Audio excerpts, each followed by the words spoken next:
조양호 한진그룹 회장이 미국에서 70세의 비교적 젊은 나이에 예석하게도 별세를 했습니다.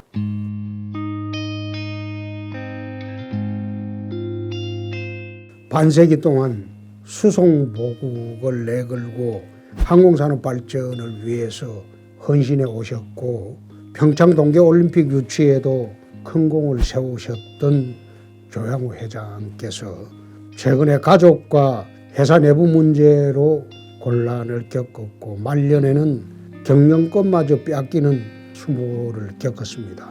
모든 것을 바쳤고 평생을 동경하던 하늘나라로 돌아가셨습니다.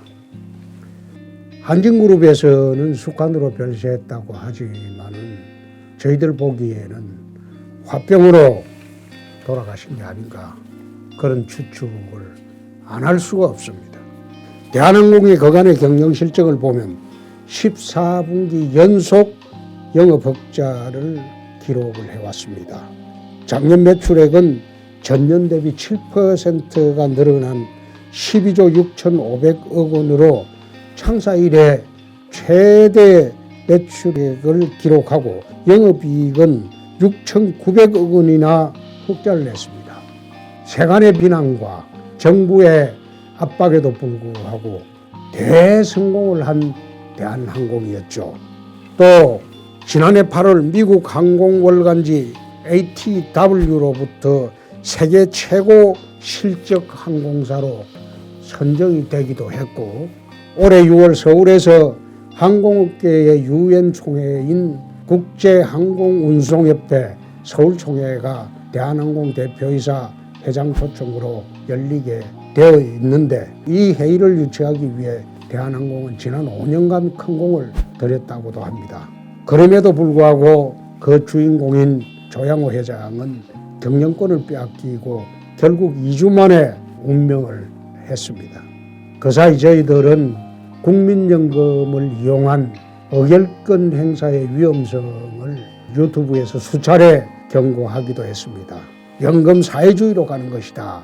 국민의 노후 보장을 위해서 맡겨둔 돈으로 개인 회사를 빼앗는데 사용해서는 안 된다. 그것은 연금 사회주의로 가는 것이다. 문재인 대통령께서 연금 사회주의라고 하지는 않고 스튜어드십 코드라고 하면서 의결권 행사를 적극적으로 검토하라는 지시를 하고 난 뒤에 첫 작품이 대한항공 경영권 박탈입니다. 또 이 방법은 지난 대선 여론조작을 한 드루킹이 제안한 그 방법이기도 합니다. 참 안타까운 것은 이런 식으로 국민연금 노후 보장을 위해서 국민들이 맡겨둔 그 돈으로 기업 빼앗기를 시작을 한다면 국민연금이 지분 5% 이상 보유한 국내 기업은 294개에 이릅니다. 웬만한 상장기업은 전부 국민연금이 의결권을 행사하면 경영권이 위험한 상태로 들어갈 수밖에 없습니다.